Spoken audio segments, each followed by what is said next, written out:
Oziq-ovqat xavfsizligi aholini sifatli, xavfsiz va yetarli miqdorda oziq-ovqat mahsulotlari bilan ta'minlashga qaratilgan tizimdir. Xavfsiz oziq-ovqat inson salomatligi, barqaror iqtisod va ijtimoiy osoyishtalikni ta'minlashda muhim o'rin tutadi.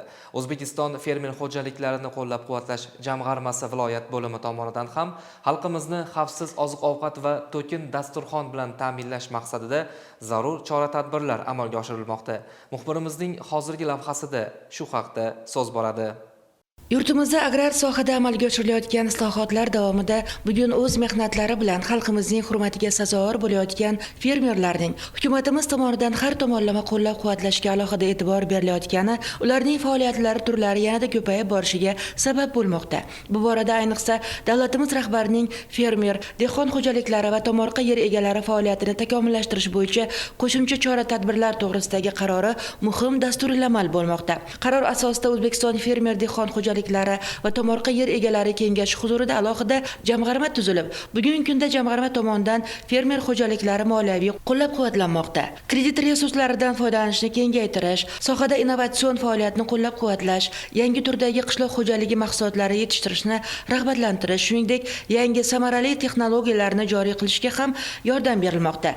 Jamg'arma qishloq xo'jaligi faoliyatini rivojlantirishga ko'maklashuvchi davlat, tarmoq va hududiy dasturlarni, loyihalar hamda tadbirlarni amalga oshirishda ham faol ishtirok etyapti. Birgina misol, o'tgan davr davomida 80 dan ortiq qishloq xo'jaligi loyihalari jami 58 milliard so'mdan ortiq moliyaviy qo'llab-quvvatlangan bo'lsa, joriy yilning ikkinchi yarmida jamg'arma tomonidan fermer xo'jaliklarini moliyaviy jihatdan qo'llab-quvvatlash uchun jami 1.5 milliard so'm pul mablag'lari ajratilgan. Shuningdek, qo'shimcha ravishda hududlarda 3,5 ming tonnalik sovutgich omborxonalarini tashkil etilishi natijasida yiliga 5 ming tonna mahsulotni saqlash orqali mavsum bo'lmagan vaqtlarda ham ularning taqchilligining oldi olinishi va narxlar oshib ketmasligi ta'minlanmoqda. Shu bugungi kungacha fermer xo'jaliklarining dala chetlarini rivojlantirish, infratuzilmasini ko'paytirish, intensiv bog'dorchilikni tashkil etish, noan'anaviy ekinlar ekish bo'yicha amaliy moliyaviy ko'mak berib kelinmoqda. Shu jumladan mana hozir tumanlarda fermer xo'jaliklar bo'yicha har bir tumandan 40 tadan loyihalar shakllantirilgan bo'lib, ushbu loyihalar turli maqsad va yo'nalishlardan kelib chiqib, belgilangan tartibda moliyalashtirish ishlari ketmoqda.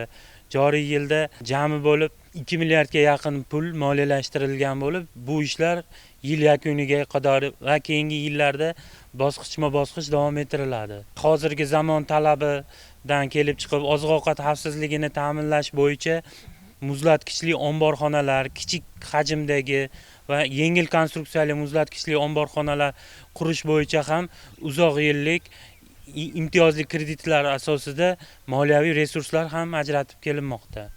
Bu o'z navbatida kelajakda oziq-ovqat ta'minotini bir me'yorda bo'lishini, narxlar barqarorligiga olib keladi. Muzlatgichlarni qurishdan maqsadimiz bizda bog'dorchiliklarimiz ham bor. O'zlaring bilasizlar, bizning iqlimimiz o'zgaruvchan. Mevalar bir rang yozda pishadi-da, tezda pishgandan keyin saqlash qiyin bo'lib qoladi. Shuning uchun biz meva sabzavot xolodilnikni qurishdan maqsad shu mevalar pishgan paytda xolodilnikka bosib, xalqimizga bozorlarda arzon narxlarda qishda yetkazib berishni maqsad qilib qo'yganmiz. Qolaversa, bir qancha qo'shimcha ish o'rinlari yaratdik. Hozirda 14 ta ish o'rniga qo'shimcha oldik. Yildan keyingi maqsadimiz bor, 70 ga yaqin ish o'rni yaratmoqchimiz. Fermerlarni qo'llab-quvvatlash jamg'armasidan ajratilgan kredit mablag'lari bor ekan. Shundan 450 million so'm 18% kredit mablag'idan oldik biz ham. Olib xolodilnik qurishni maqsad qilib boshladik. Hozirda xolodilniklarimiz bitta 300 tonnaga mo'ljalladik, ikkita xolodilnik qurganmiz.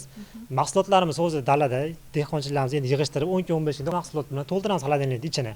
Mahsulotlarni ham o'zingizlar yetishtirdingiz? Mahsulotni o'zimiz yetishtiramiz. O'zimiz fermer xo'jaligimiz bor, chorva fermer xo'jaligimiz bor. Shundan mol bo'lib qo'yib boqamiz. Go'sht, sut mahsulotlari o'zimizdan chiqadi. Shunga poliz mahsulotlarni ham qo'yib, hozirda sabzi ekkanmiz. 10 gektar, 15 gektar sabzimiz bor. Shuni olib kirib to'ldiramiz xolodilniklarimizni. Albatta, asosiy maqsad yurtimizda fermerlar va qishloq xo'jaligi korxonalarini moddiy qo'llab-quvvatlash va bu orqali xavfsiz oziq-ovqat mahsulotlari ishlab chiqarishni rag'batlantirib borishdir.